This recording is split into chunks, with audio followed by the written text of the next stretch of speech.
Okay. Hello, everybody. Thank you so much for coming to Hadley Clark's Artist Talk. We're in this space for This Water, a collection of works from 2023 to 2025. Just to introduce myself, my name is Jade Biala. I am the Assistant Gallery Manager and Staff Writer here at Studios Inc. And a little bit about Studios Inc. We are a 501c nonprofit program that supports mid-career artists and giving them residencies for 3 years, Hadley included. So I'll turn it over to her. Thank you. Thank you, Jade. And firstly, thank you to all of the Studios Inc. staff that are here, Aurora, Savea, Jade, Casey, Elise, many other people, for all of the support in the last 3 years that I've been a resident here, and also really in the development and planning of this exhibition. I'm grateful for all your expertise.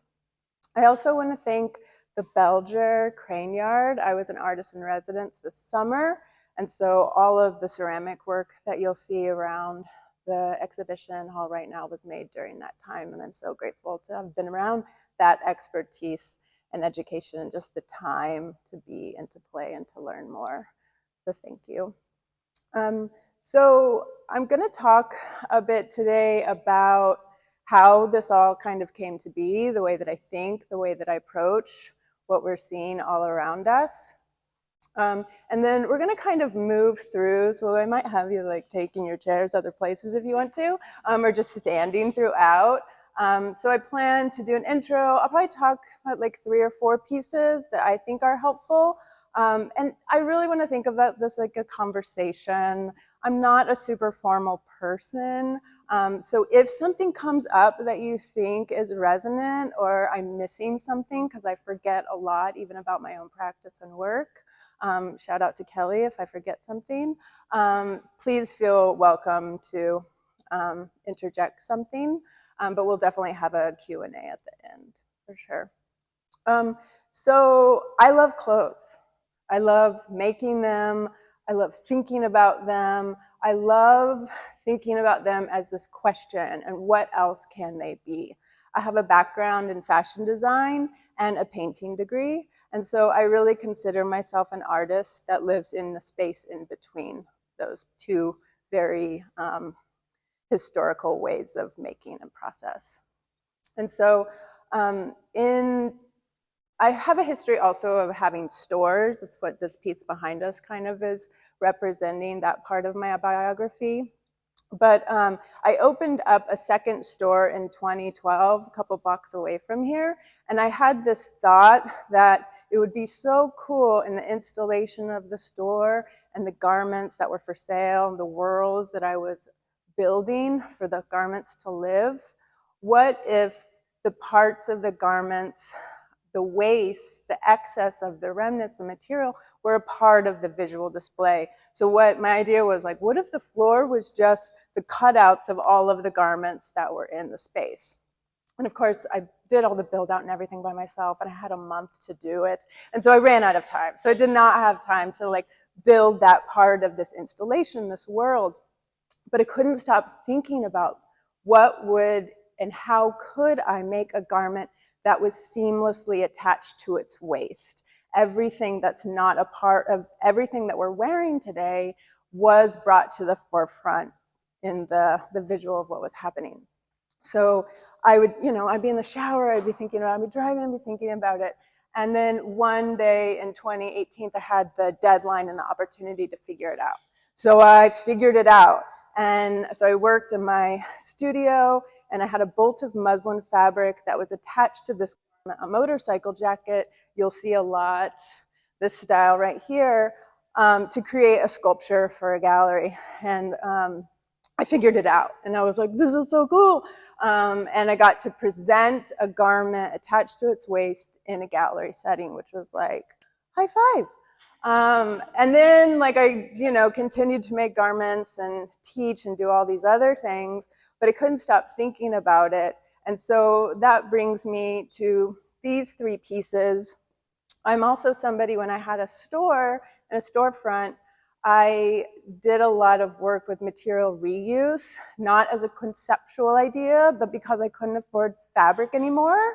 So I literally had to figure out how to make the scraps on my studio floor into garments that I could sell in my store, so I could pay my rent, so I could make more garments, so I could sell, you know, that cycle, like mimicking capitalism as an artist, like so unfulfilling. But that lack and that inability to access new, I really had to be a creative problem solver as an artist. And so in that using material reuse, people started giving me stuff, like bringing stuff to my store, my studio, to solve their waste problem. And at first I was like, this is great. I need stuff. And so a student brought me all of these curtains. And I was like, while I love the print, the textile, it is like a disgusting fabric to put on the body. Like that was not kind of like the feeling I was into. So I had the thought like, oh, maybe I can use this process that I'm really into right now and make a garment that was attached to its waist and also laying claim to its past. So the way these are made, all of these cutouts and negative spaces are where I lay out the sleeve pattern, the front of the jacket, the collar, and then they're all connected without just like making the garment and then reattaching it to this waist. It's all one. And so I did it on one, and then I wanted to play around with other patterns and shapes. And a couple of years ago, I was reading a book by one of my favorite artists and writers, Martin Prechtel. And it was a book, it's called An Unlikely Piece at Kuchumukik, People as Plants. And in the prologue, when he was talking about the book, his editors were telling him, make a book about seeds. And he thought about this and communicated, and he's like, I don't want to make a book about seeds. I want the book to be the seed. And so much of the way that I've been thinking and having those conversations with myself in my studio, I'm not trying to make work about sustainability. This work isn't about spirituality. It hopes to be that thing. And I'm not in a place to say that I'm doing that, but it's this seed in the back of my head. When I'm approaching something, how can it exude that and be that? And I think these pieces, not that I made them when I read that or was having those thoughts, but it starts to be that, it's not a garment to wear, it's not about the curtain, it's about birth, it's about death, it's about all of these things. So while the initial pursuits of this way of working were strictly technical, how do I make a garment attached to its waist? But I'm discovering when I'm taking a step back and kind of witnessing this work, seeing all of the depth and the meaning of what bringing the waste, the trash to the light. And I think that's so much of what my work is about as an artist. And I also found out this year that I was born on eclipse. So I'm born at this time where it's going from darkness to light. So I think all of this is in the water of what I'm playing with and what I'm thinking about in this work. So next I wanted to go over to this piece over here, if you want to travel around. If anybody has any questions, please feel free.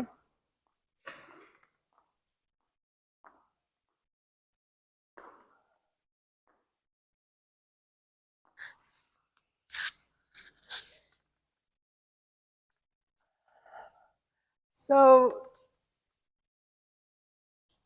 I started with those works that were very kind of flat and attached to their waist, very graphic. And I'm discovering, only through looking back and having really beautiful conversations with my husband, who's also a writer and an artist, that with works like this, I'm starting to play with the gesture of what the waist can be. Because the waist is designed. So this is 2 motorcycle jackets that are attached to yardage. So calling back to when I had a shop and I had to take other people's scraps to make my own stories and yardage for my garments. This is that same way that I would do that. I just kept the yardage or what would be thrown away or actually what would be put back into a next piece. But this playing with that space in between and the installation of the work, also calling back to when I had a store, because the world that I was creating in 150 square feet shop to sell garments, I also wanted people to understand the depth of my love and my care of what I was making was also infused into how they would be in the space. And so this feels like kind of the beginning jumping of that opportunity. But then I also want this art talk to be about all the stuff that's not in like an artist statement.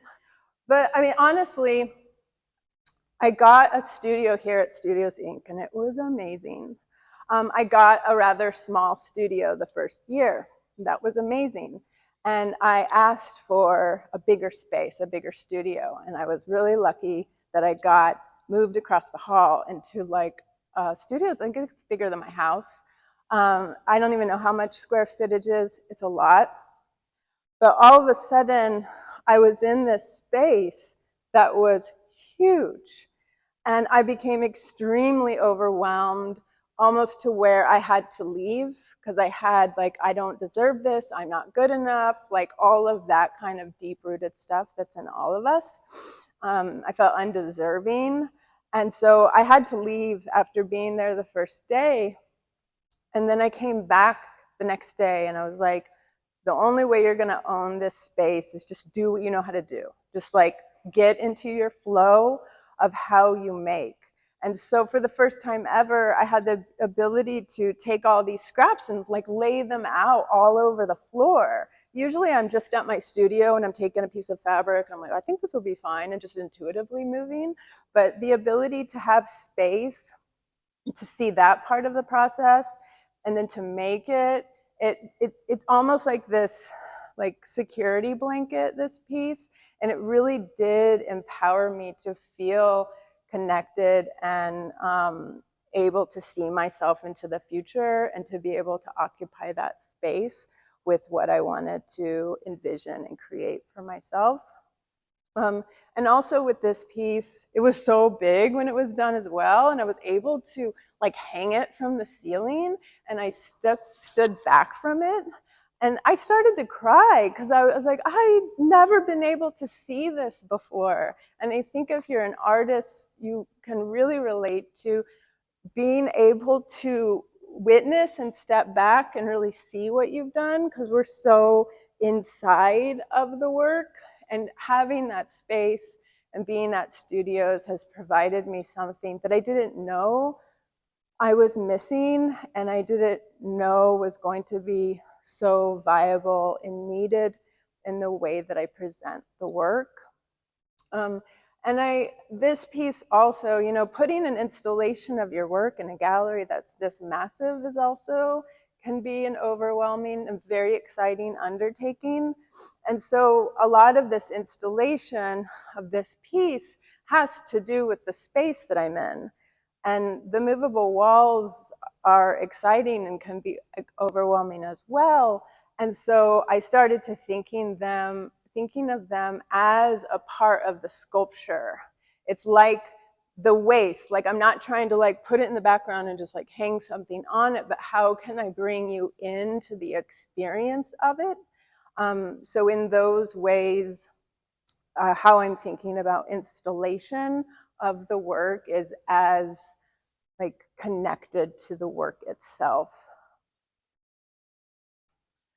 And then next, let's go talk about the hanger piece.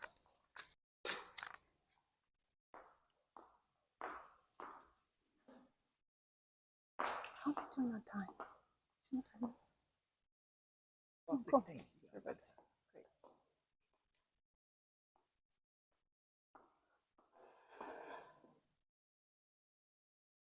So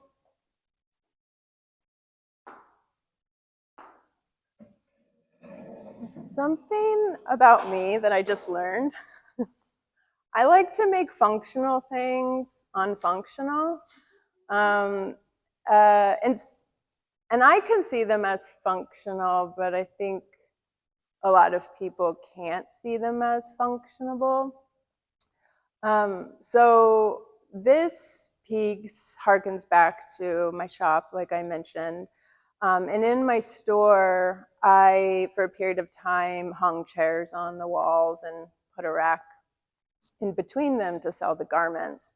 And it wasn't a reference to the Shakers and how they work with space and objects. I had been in New Orleans at a flea market vintage um, furniture store, and they ran out of space, so everything just started going to the walls. And I thought that was really exciting because I was also dealing with 150 square feet in that shop.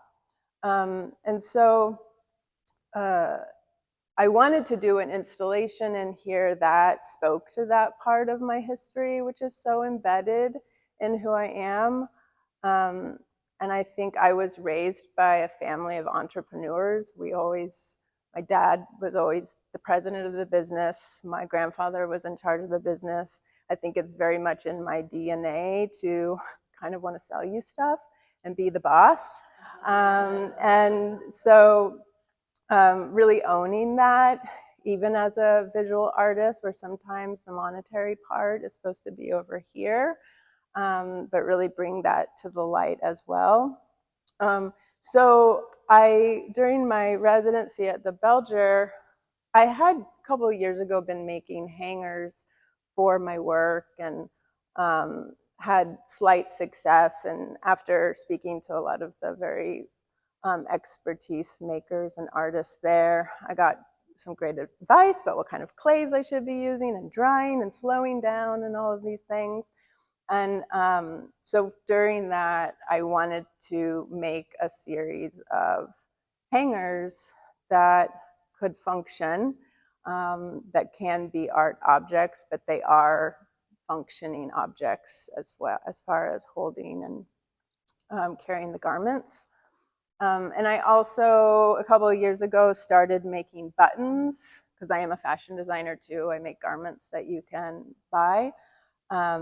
So I started making buttons for that. And so for these, this is a jean jacket. And so making these shanked buttons that have the impression of a pair of Levi jeans that I used to make those impressions. So it's like a collage, it's like a store, it's like a closet. And also the chairs are made and fabricated by my husband. We had our deck replaced this summer, or are still having our deck replaced. And so we had all this wood that was going to be thrown out. And so this also is a part of that idea that there isn't a space between my home and the way I'm approaching my life in that domestic space, and the way that I think about the work that I'm making, the materials that I'm using. I tend not to want to first jump to consuming as far as the work and the materials that I'm using, but sticking close to home, and creating these more humble shapes, and really designing furniture that's meant for a garment. Like the shape, the back shape of those chairs are based on that garment, as well as the gold piece there. Like, it is funny to like think about measurements of objects for garments rather than bodies. And I started working with this tool last year, and to be honest, I can't remember why. I might have been at the warehouse where I buy material, if I buy new material, and it was there and it called. But I started making these very tailored jean jackets, and I can't see them when I'm sewing it. Like, I cannot see the fabric. So it becomes this kind of part of the process that I'm trying to conquer and win. It will always win. But that part of it. And also thinking about just like the chaos of the world and trying, and what I'm seeing and witnessing and excavating from the work also is this just like really potent need to be like silent and quiet in the work. And Kelly's pretty prophetic reader, and that's more his way of like consuming. And he was sharing with me that quote from Susan Sontag is, as artists get older, they get quieter in their work. Not that I'm doing that on purpose, but I am interested in the quietness and the silence, and thinking about making an exhibition that maybe you can't see every part of it, like the invisibility, the blurriness. I'm not trying to direct light on these works so you can see every theme of it, because that really gives it away. And I've done that before, but this kind of, like this one curator came in and said it was like a whisper. And that really resonates the most with me in a time where being very heroic in what you're making, and I know being young and be like, look at what I did that, you know, like really trying to go in the opposite way of that, to learn to be more humble, to be quiet. So much of the tool work is trying to find that space inside of myself and applaud it and encourage it, more than the loudness and the largeness of what is celebrated at times. So that said too, like the lighting of the show, and Elise, who is the gallery coordinator here, we worked 7 hours to light this show. So that part of the experience and that care that she had to help us really get it exactly, or as closely to how we wanted it to feel, and the whisper of what I wanted this show to be, the spaciousness and the breadth of it is a part of that too, like the breathing in and the breathing out and the quietness that I think this show also creates, that I'm witnessing as well, is very much, again, what I want to bring to the light and to celebrate and be still with. And that's partially also, this bench right here is remnants from our deck that we're having replaced, that Kelly built. He had never built a bench before. But I did want this show to be something to allow people to kind of sit and digest, and not just like consume, but kind of hopefully an invitation to be here. And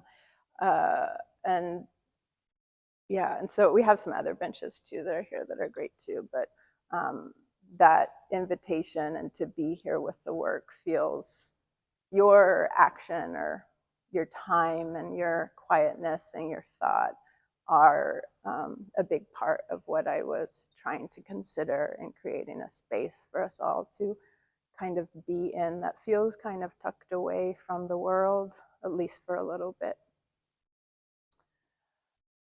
Mm-hmm.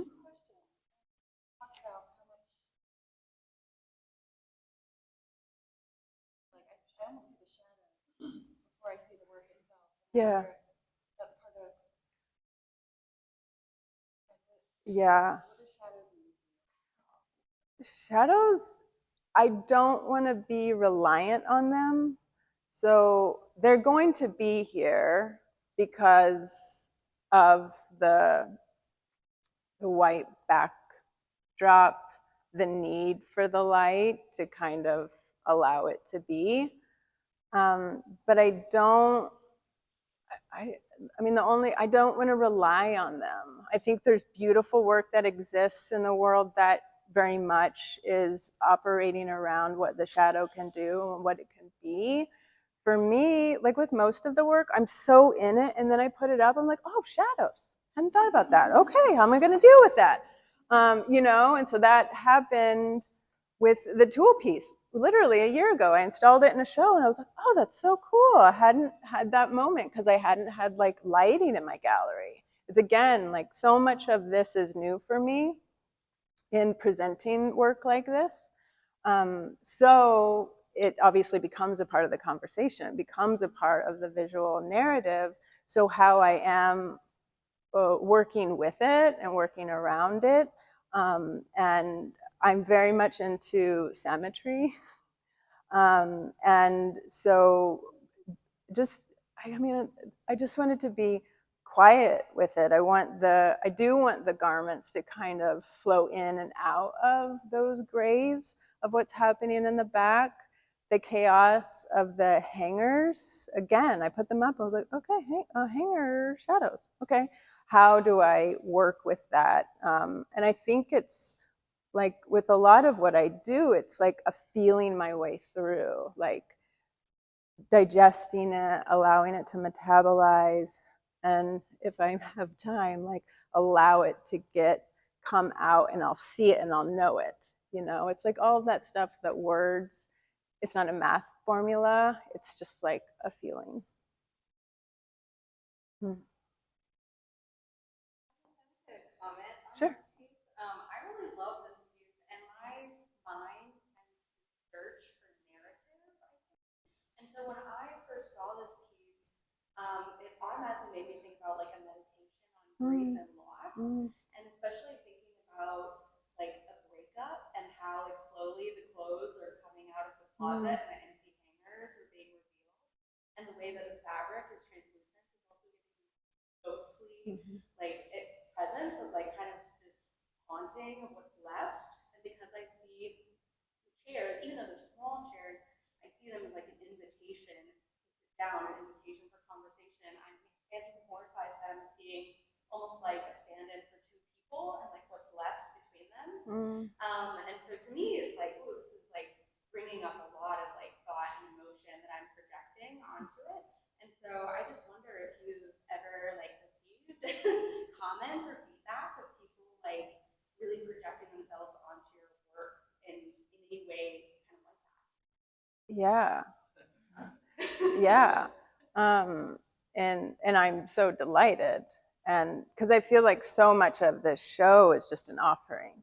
You know, I'm not, hopefully not dictating or telling you what to think, what to feel, but I'm opening up a space to find yourself within that. I was thinking a lot when I was preparing for this, like all the materials that are in this show, and there's like fiber, wood, and ceramics, not on purpose, but you know, we cover ourselves in fiber. Like at my home, we eat off the dishes that we're making. We're being nourished by them.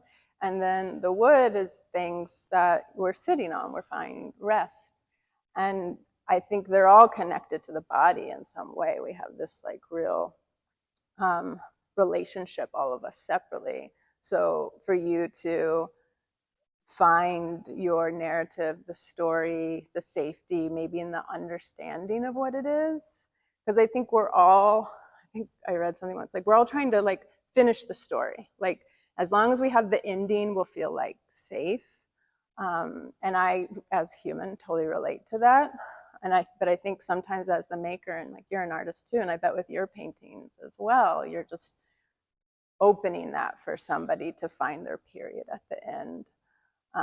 So yeah, I mean, like I said, I'm delighted to hear that. And when I first started making work like this, I know I said it was over there, but I remembered for fashion school, we had to present it in a fashion show and in an installation. And in the making of that work, I kept everything. I didn't throw anything away. All the extra paper, pattern paper, threads, everything that went into making. So my studio was like half of my collection and half like a pile of trash. And then after that, I burned all of those parts that wouldn't be in the garments, and I put them in tiny vials. So it's been like, that was 15 years ago. I'm like, oh, I've been doing this all along. So So yeah, I mean, I think, and that collection was about death. It was about a cross-cultural examination of death through attire. I had to have like a speech for it. But I think that that part of it, what you're feeling, that like the ending, maybe the separation, the sadness, the ghost, the mourning, I think no matter what I'm making, it's like just coming out and I'm just following it. Mm-hmm. Yes. So also, I made this piece wrong, the two jackets. So in the way that I make these works, both jackets should face you, just like this work and that work. But when you can't see the material when you're making it, one seam will flip it. So it's not facing away, it's facing, or it's not facing together, it's facing away. So I made this piece in June, so excited, and I put it up. I'm like, oh, I don't want to take this apart. So I kind of just like put it to the side.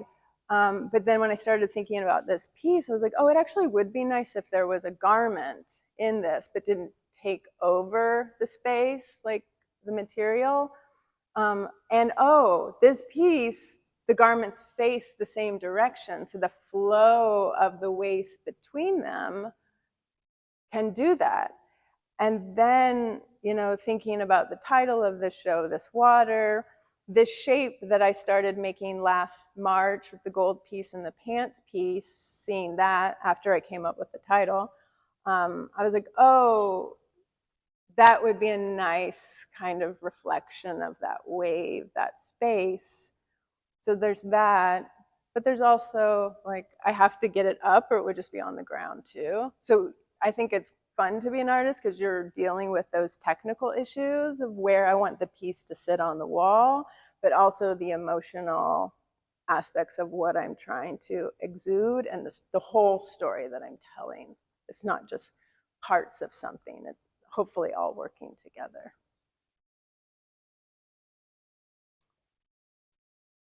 Am I good on time? Oh yeah. Mm-hmm.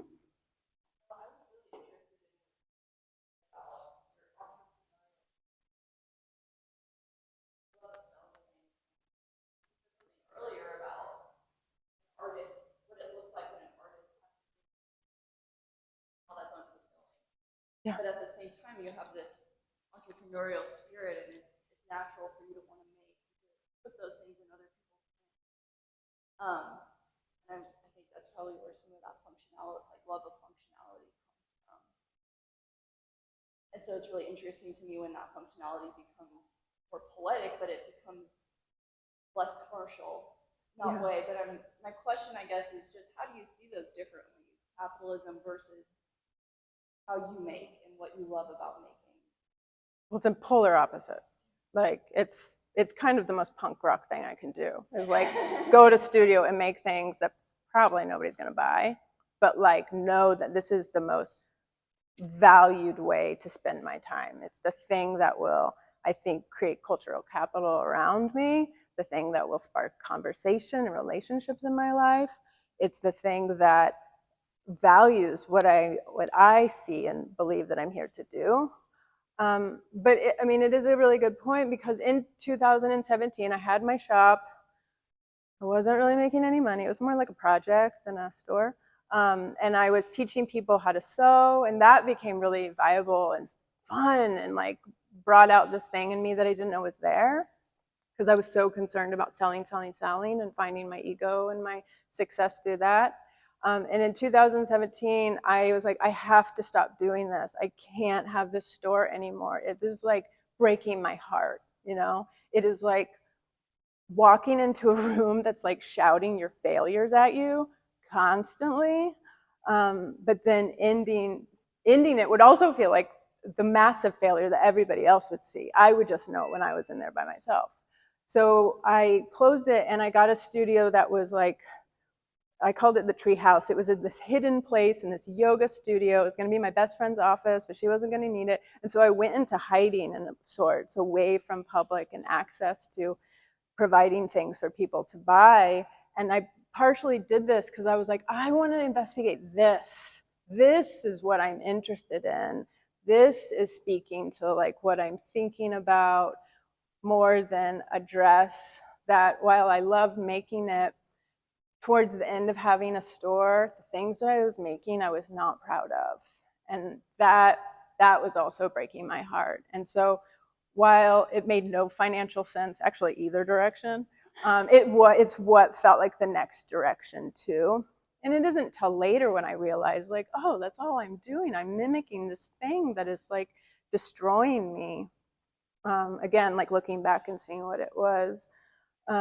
But so, and finding other ways to connect to people, because I still want to make garments. I love it when people are interested in the garments that I make for their bodies and that they want to own and wear. But I don't want to rely on it for my safety and security and my future, because that is not possible. I have a question. Mm-hmm. I'm wondering how you're considering movement of your pieces when they're installed in this space, whether it's the AC running through them or a just a person walking by, since the material is so light, if and how you're thinking about that. Yeah. I'm not like thinking about it. It's probably like with the shadows. I'm like, oh, that's cool. I didn't know that was going to happen. So like, that's my honest answer is, and it is so much of me being a witness to all this. When Kelly and I were installing this, I was like over in the here in the corner. I was like, oh my God, like who are all these people? You know, like they kind of felt like strangers to me, but they are of me. So I don't, I think with the movement of this work kind of feels like the shadow of the work. Like it's not something that I want to use to kind of pull you in, but to allow it when it does. I mean, it's like nature, it's like humans, it's gonna like do what it's gonna do. And if I'm not going too far, but so much of my work is like not controlling that space in the mean. I'm just like stepping back and I'm like, oh, that's cool. That's what you're doing. I might like gesture something over if it doesn't feel right. But I think with me and fiber, I really want to allow it. And so if the wind needs to take it, that's fine. Thank you. I've noticed there aren't many seams, which is fascinating to me because they're long fabric. Mm-hmm. Yeah, because they're seamlessly made. There's lots of seams in here, but yeah, all of that is just everything around what we would cut out to put in. So yeah, I'm not like the way some of that is hanging. If I could, maybe I would like design it or cast it in resin and secure it. But I think there is just this, again, this like allowing that I think is a part of just me trying to teach myself in my daily life, just to like allow a little bit more.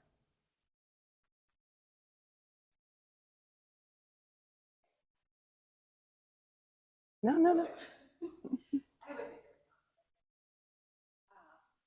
So I love this piece. I viewed it up too close. Like I'm so grateful that we moved around because I like you when I saw the shadow, I was like, oh my God, Yeah. seems. And I love the connection of you and clips and lightness and what the light shows. There's so much even what the light shows. And then you tell me nobody would ever know those mistakes. You know, and then this incredible what the light gives to the dark type in the shadow. I'm just mesmerized by that. But my question is, because when I first saw these, I love the ambiguity between being a painter and being a fashion designer. You know, like, and when I first saw these, I can't sew to save my life. I'm the worst at it, but I immediately imagined them. And so, where does it? But what are your personal boundaries as far as like what's next for these? Are they done, or would you ever like train and all the stuff? And that's where I was just like, what is your boundaries as an artist between like what is fashion and what is only? Yeah. I so was pretty intensely trained in fashion design in Paris. And so that education, the garments are over there. I never thought of them for my body. I only thought of them for like a dress form, this like form in space, and sometimes they would go on a body. So I do think that's like deeply in me, them not, I don't see bodies in any of these. But of course people do. That's also the exciting part, that I love it when people are like, oh, I would wear that, and how that would feel. So that's kind of our difference in how we view it.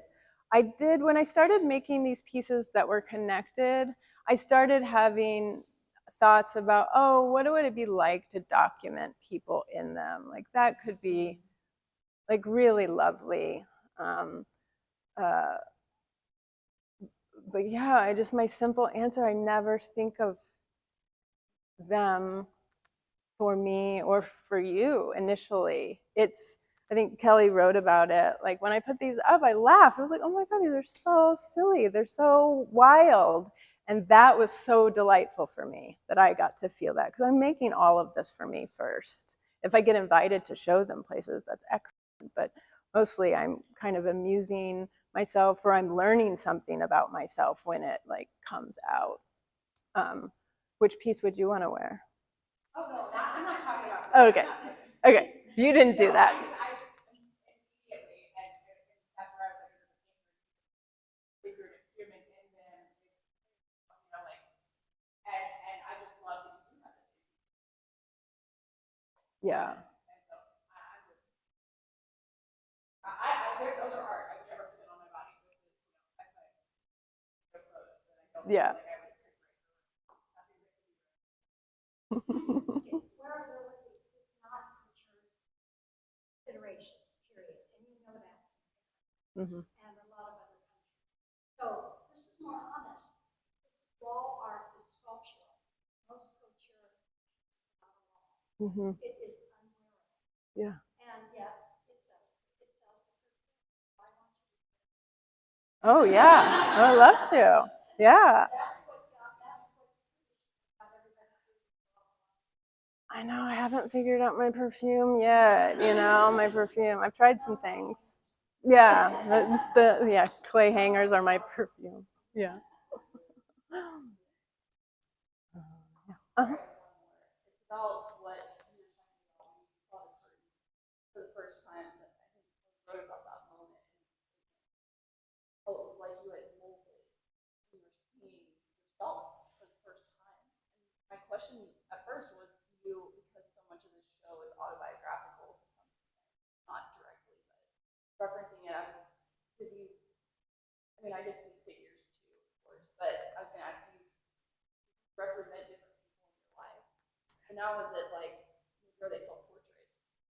Yeah, that's a really good question, because like most of these pieces, they start as this technical inquiry. And so, I had jumped from, I was like, oh, I can make them together. Oh, what would it be like to make 3? But the one in the middle would really inhabit both separate garments. And so, and the idea of one is kind of invisible or not really directly to the front, and the other one would. And so I made it just like last month, because this was the piece that I wanted for this show. And again, I put it up on my wall. It wasn't totally done. And I stood back. I was like, oh my gosh, it's my marriage. Like it was like, like beautiful, so symbolic, like this thing, because they both come together and they're separate at the bottom so they can, cast away from each other. But once you grow up the garment, they are connected. There's the top 3 buttons, there's 1 buttonhole and there's 1 button, but the bottom, there's 6 buttonholes and 6 buttons. So that kind of transition from these 2, not becoming one right in the middle, but they're kind of starting to weave themselves together. So this was the first piece I had that's what I saw. But never in the actual making am I thinking these things. But again, like witnessing it. And then hanging it up and working with the lighting, it felt like holy to me. Like it felt very, you're looking up at it. It's got these three figures. It's very quiet, but there's like a lot of refinement and detail, but it's not like blown out or showed off in immense ways. It's quiet, but it's really sturdy. So yeah. Great. Well, are there any final questions?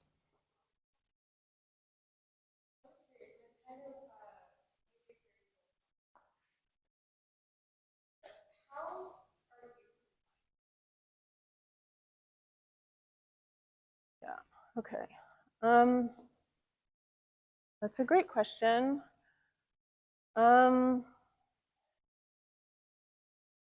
I mean, with age, like learning that all the external things aren't the things that can continually get me up out of bed or fighting to make the next piece.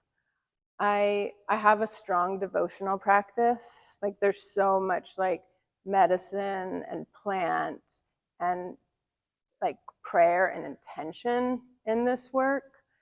And that relationship, that quietness that I have created for myself, like if I can connect to that and do that and once or twice a day, I know that is going to feed into everything else and I don't have to control everything else. So me being more quiet, I think, is the thing and allows the other stuff to do their job. Knowing you and your creative practice over the last year and many years, I think you have a deep in this work. It's not opposite or separate from, right? About collaboration. Yeah, I think when you're saying that, it's listening. So it's actually even more allowing me to sit into that space of quiet. And yeah, I mean, Rachel, that's so true that maybe creating the space in myself to know that it's right to bring people in and feeling safe and kind of, this is what I'm doing. I'm feeling more secure in that. So now I can kind of have the confidence to speak or share in intimate ways and collaborations and kind of like the tenderness and the earnestness and care that comes in those conversations, and being in a community of people that I deeply respect and I want to be in conversation with. Well, I go all the way back to being in school, Mm-hmm. you know, in that space where you took that inviting. It breaks my heart to hear you talk about it breaking your heart and you having to like, but I remember that. Yeah. But I think you've been, you know, you've been learning how to make a garment. You've also been learning how to create the space, you know, so that, you know,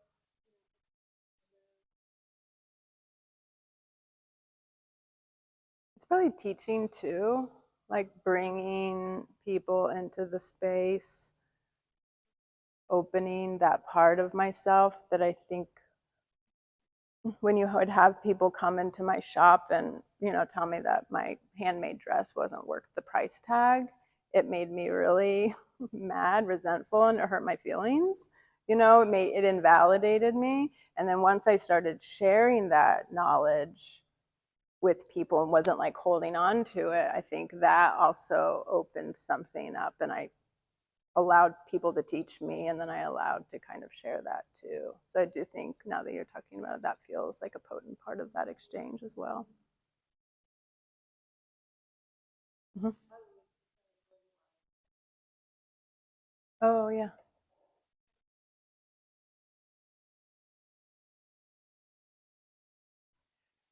Yeah. Thank you. So we're talking about the tool. They're socks actually, but they go over the feet.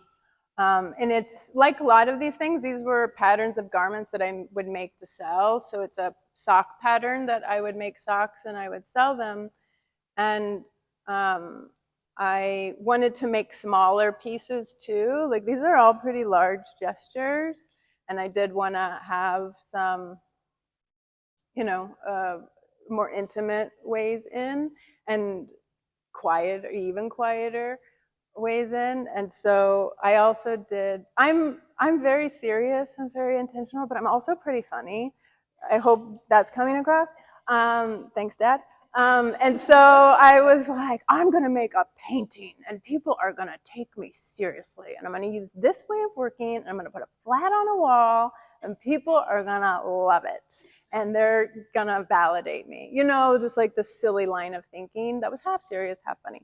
And so I made it. I like cut out the square. I went to the art store and I got a stretcher.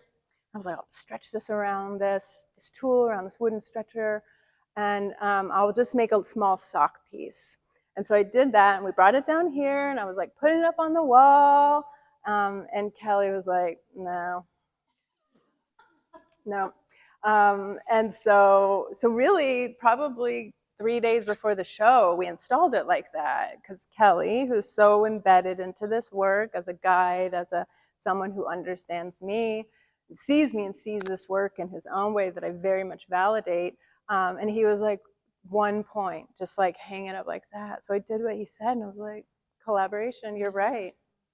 So it is wild, like it's always a journey to get to the end. Sometimes I know, most of the times I don't, because I'm kind of feeling my way through. But yeah, we put that up. I was like, yep, it's probably the best one in the show. Because it has that ease to it, and it is kind of confusing too, but then you start to see a part of your body in it, and it's, yeah, comforting and maybe disarming and strange, and yeah, and the shadows are cool. Great. Well, thank you. Thank you all so much for coming to this talk, and thank you, Hadley. Thank you.